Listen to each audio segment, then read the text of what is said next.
everybody. Welcome back to my workshop, welcome back to my garage. Today what we've been doing is we've been working on the necks. And basically what we're going to do is we're going to walk through the video on how I got the necks to this part right here. Headstock shape cut in, dimension down in thickness on the back. The backs of the necks have been leveled out, getting ready for the carve, and the heels have been carved in with the degrees, with the 3-degree break angle that I want for when this mounts in the body, because it's going to have a two-pneumatic type bridge on it. So it's going to stand up. So we do have the two necks. We've got one with the mineral stain on the back, and that's going to be this lovely ebony fretboard right here. And then we have the other neck. Same thing. Got the headstock shape cut in, got it thicknessed, got the back leveled out, and got the proper angle on the heel of the neck for when it sets into the body. And that one's getting this really nice straight grained rosewood, Indian rosewood fretboard on it. As you know, I've used carbon fiber rods on both necks, and I'm going to use a spoke wheel heel adjustment for the truss rod. The thing that I still have left to do on the necks, I still have to do the routing for the wheel in there to get clearance for that, and then I'll be able to start slotting the fretboard, getting the slot cut in for the fretboard, because what I'm going to have is I'm not going to have just a squared off piece at the fretboard, I don't think. What I'm going to do is the fretboard is actually going to cover that spoke wheel, and then I'm going to have a slot cut in the fretboard on the overhang with that smoothed out, kind of tapered in and blended in a little bit. And that it's just a nice aesthetic, I think, that it's going to look better with. Plus, one of the guitars is just going to be a single P90, so I really don't have, I'm not going to have a gap there from a pickup in the front. So I'm going to use the fretboard to access that. And I just haven't decided exactly how I'm going to do that yet, but that's what I'm going to be working on. Also, this video got a little bit of the body done. I do have the body completely cut out now. I did have a router mishap. This area right here, when I was routing it, the bit caught it and chipped it out. I threw that bit away. It was a cheap bit that I bought off eBay or Amazon, one of the two, and I got like 3 bits for $13. Old adage with tools, you get what you pay for. So I've got a better bit coming, so this won't happen again. But what I did is I just cut that off and put another piece on. It blends in pretty well. I don't think I'm going to use a stain on this. I think I'm going to paint it, so it'll never know. It'll never show with that little piece on there. The body came out really nice. I've ran it through my drum sander, so it's nice and smooth. Really good glue up on it. You can't see much on the glue up. So we're going to cover a little bit on the body as well, on what we did with that. So as you can see, we're rolling along pretty good with these builds. So let's make some sawdust and show you what I've done. Before we get too far into this video, I want to give a shout out to a couple folks. Todd at SweetT Guitars, check out his channel, and Gio at Tornelli Guitars. They're doing a collaboration build on a Strat. The videos will be coming out very soon for that, so please take a look at both those guys. Build fantastic guitars. You know, well worth checking out, well worth taking a look at. I really appreciate the help they've given me, and I just want to give a shout out to them to say, hey, take a look at their channel. Let's get this body blank marked up, get it centered, get the outline of the body traced on it, and go ahead and get it to the bandsaw.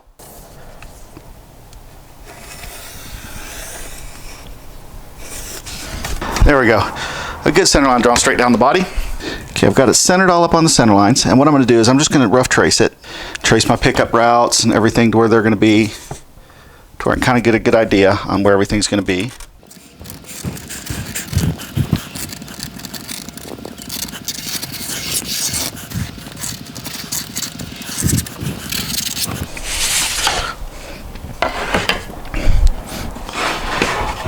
That kind of gives a good idea of what it's going to look like.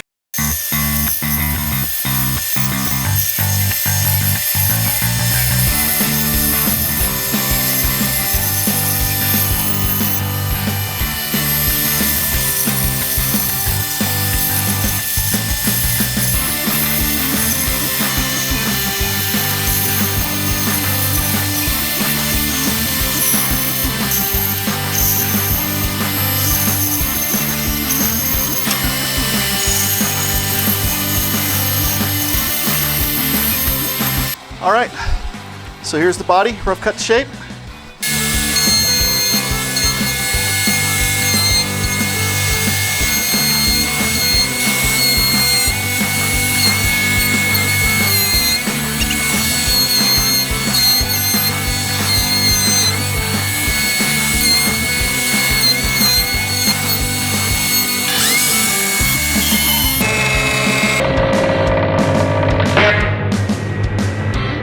getting ready to do right now is going to smooth out the back of the necks where I rough cut it. I want to get down to the line to make sure I got my thickness right.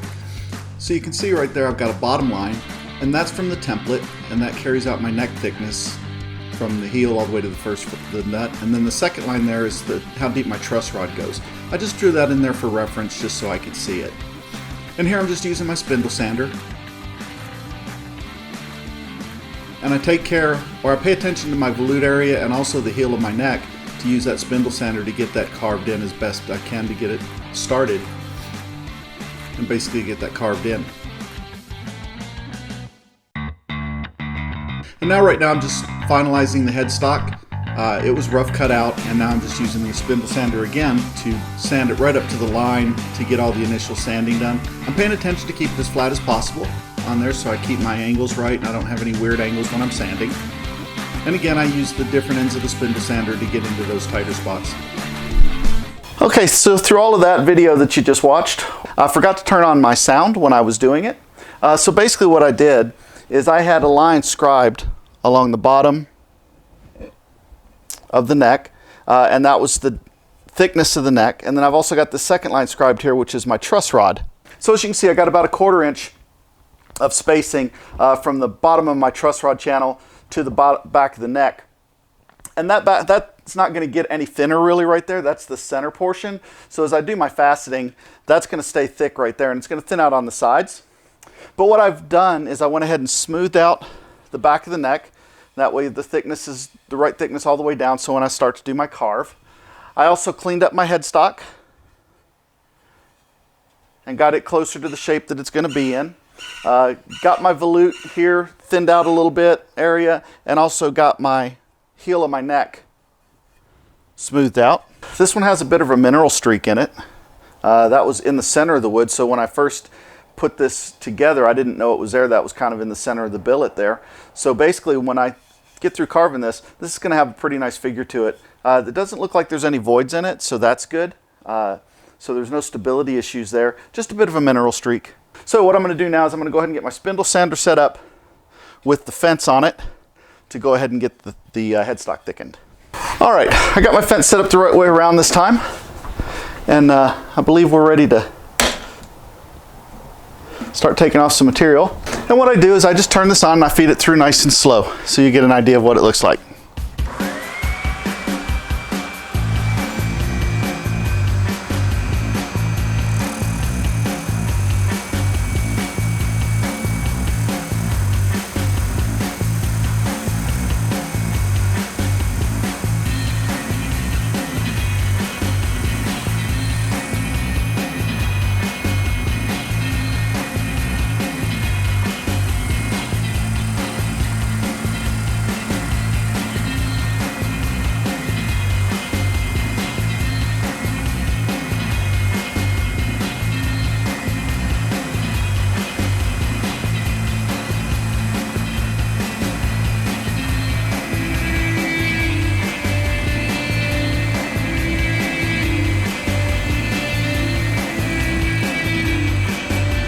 All right, as you can see, that did a really nice job of thicknessing that down. Nice and smooth there, and I am right at 5/8 or 16 millimeter, which is perfect. That's exactly what I want. That's going to leave me just enough room to do my final sanding on the top of the headstock, make sure everything's smooth, and it gives me a little bit to play with. I am not going to be putting a headstock veneer on these. Like I said, this guitar, I'm looking to be just something you can bash around. A nice kind of blues rig guitar is what I'm looking for with this, so I think that's going to be perfect. As you see, I've got the necks prepped to start for the fretboard. And what I did is I have several options for fretboards that I was looking at. I've got this beautiful piece of flame walnut that I got from Kimball Hardwoods. A really nice piece of flame maple that I had left over from an earlier buy. Or actually, no, this was from Kimball Hardwoods as well, this piece. A lovely piece of quilt maple. Another piece of flame that I've had for quite a while that's got a really nice flame pattern to it. This is a really nice piece of mahogany. I don't think I'm going to use it for a fretboard quite yet, but I think it's got the possibility of going on one in the future. But what I decided to go with for these two guitars, and these two necks, is basically because of the straight plain Jane approach that I'm taking with these guitars. What I've decided to do is I've got this really nice piece of rosewood. This is Indian rosewood. That's going to be for one of the necks. And then this really nice piece of ebony that I'm going to use for the other neck. So like I said, going straight, you know, no frills on these guitars. Inlays are going to be, you know, might do something different with the inlays. Still have to decide on that.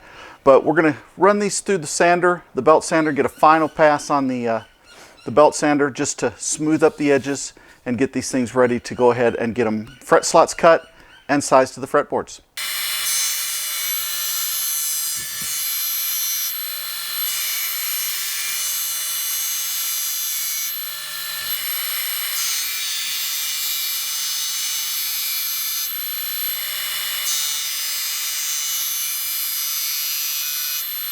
All right, so what I've done is I've got the surface down. These are right at 1/4 of an inch thick now, right where I need them to be. They're surfaced, so they're going to glue up well to the necks. But yeah, I think that's going to be a couple very nice fretboards. What I'm in the process of doing right now is getting the heel of the neck, this area here, put into shape that it needs to be. This one I've already finished, and I'm going to show you how I went about doing that. When I rough cut the necks out, you can see I've got the line traced. See if it focuses here. You can see I've got the line traced right here on both sides of the neck heel. So what I've done is I've got a flat surface. I've taped, or I've glued some sandpaper down to it. And I know it's flat, so I can just hold it, and I'm just going to run it along the paper. And I'm keeping firm pressure down so I keep it flat, and then the lip on the bottom of the neck here is riding on the edge. So I'm pressing it up tight so I know I've got it. And I'm just going slowly.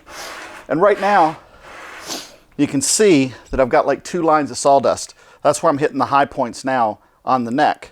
So as you can see by looking at the sandpaper now, I pretty much have this whole area, still a little bit right here on the heel that I can see that isn't hitting sandpaper yet. And I'm coming close to the line on both sides. So now what I'm going to do is, because I'm very close to the line on both sides, and I'm actually touching the line and going through the line, what I'm going to do is I'm going to take a straight edge, just mark 2 spots on my neck. I'm just marking it straight across. Basically what I did is I came in about 1 inch from the heel, or from the lip, and 1 inch from the end, and I drew lines. And then I'm going to transfer those to the side so I can keep track of where they're at. And I'll begin to measure. And this way I get an accurate measurement. So right now on one side I am 31.1 millimeters. And on the other side, I am 31.6 millimeters at the bottom. And then at the wider part at the top, I'm 33.3. And again at the line, I'm 32.9. So now what I can do is I know that I'm a little bit shorter on this. I'm a little bit shorter on this side and a little bit longer on that side. So I'll just exert a little bit more pressure.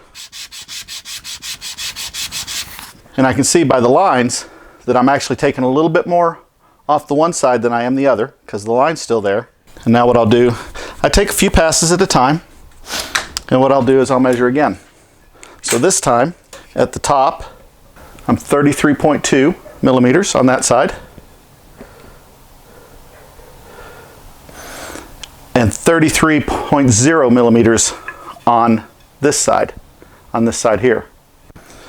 So for the bottom, I'm 31.3 and 31.4. So I'm pretty close to having it completely level, because 0.1 millimeter is not that much. So what I'll do now is I'll just take a few more passes and we'll check it again. 33, 33, 31.1, and 31.1. So now what I've got is I've got this heel nice and squared up. You'll notice that it does have a taper built into it. I am thicker at the heel. That's going to allow that neck to dip down like this when it goes in the body. So as you can see, it's a little bit of a slow process, but it's worth it. I do have this area here. I'm not exactly sure what I'm going to do with this yet.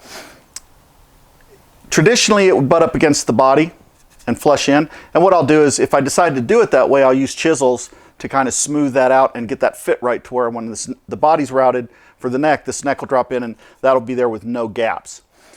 I may also just shave it off straight and have the neck mount in flat and then contour the body a little bit, contour the neck and the body heel. I'm thinking that's what I'm going to do. I'm probably going to contour the neck and the body heel anyway. So I'm thinking this piece might be a little bit in the way. It might be some extra work that I really don't need to worry about. But right now, the necks are in pretty good shape. The thing I still have left to do is my truss rod. I am going to use a spoke wheel adjustment on the heel of this. So I still need to route out a little bit on the neck for that heel to drop in. And then I'll start working on my fretboards. What I've decided to do and how I'm going to pair these up, and I've got my fretboards dimensioned down to 1/4 inch. Got a nice gluing surface on both, on the neck and on the fretboards. I'm going to use the rosewood fretboard with this neck, and then the neck with the mineral stripe, the mineral stain in it, I'm going to use the ebony because it's got a little bit of a mineral stain or a little bit of a light stain as well. And I think I'm going to try and utilize that piece and try and save that as part of the fretboard when I size this up. I think that'll be a nice complement for it. You know, the mineral stain on the front on the ebony, and then again on the neck. So the next step again is to get both these neck heels routed out for the spoke wheel, and then I'll start working on the fretboards. All right, that's going to wrap up this video. Got quite a bit done. I was really happy with the work that we've got done on it. The necks are coming along really nice. The body's looking super good. Next thing to do is going to start working on the fretboards, getting that size down, getting the fretboards glued onto the neck. Cut out the other body that I need to cut out. I haven't decided yet. I'm definitely going with the LP shape again, but the piece of mahogany that I have, I've already dimensioned down for a top. So I've got some really nice flame maple. I think I might drop one of those flame maple tops on that. I think that'll look really good. And then that'll be a stained guitar, do some sort of burst stain on it. But I think that'll look really good with the maple top on it. I also have a really super nice piece of walnut that I might use on it, but I've already used walnut on my Great Guitar Build-Off build. So I'm pretty sure I'm probably going to use flame maple for the top on the one that I'm building. I've also got a piece of quilt maple that I need to take a look at and see if that might be more suitable for it. Please, if you like what I'm doing, click like, click subscribe. I'm really enjoying these guitars, getting them out. These are going to be for sale guitars, so if you want one, contact me. As you can see from going through the build, you know, I'm not taking any shortcuts with these guitars. They're getting top quality wood, top quality hardware, so I'm really proud of them. They're going to get my pickups in it. I build my own pickups under Sonoran Custom wound pickups, so those are going to go in it. I've got a really super nice P90, I think, that's going to sound amazing in it. And the other guitar, I'm not sure yet, the second one, if it's going to go with 2 humbuckers, but I'm thinking 2 P90s. I'm thinking that's the way it's going to go. And I'm going to try something different, I think. I'm not going to use a toggle switch. I think I'm going to use a rotary switch to see how I like that and go with that. So please, again, if you like what I'm doing, click like, click subscribe, leave a comment below. I'd really like to get your feedback. And until next time, take care.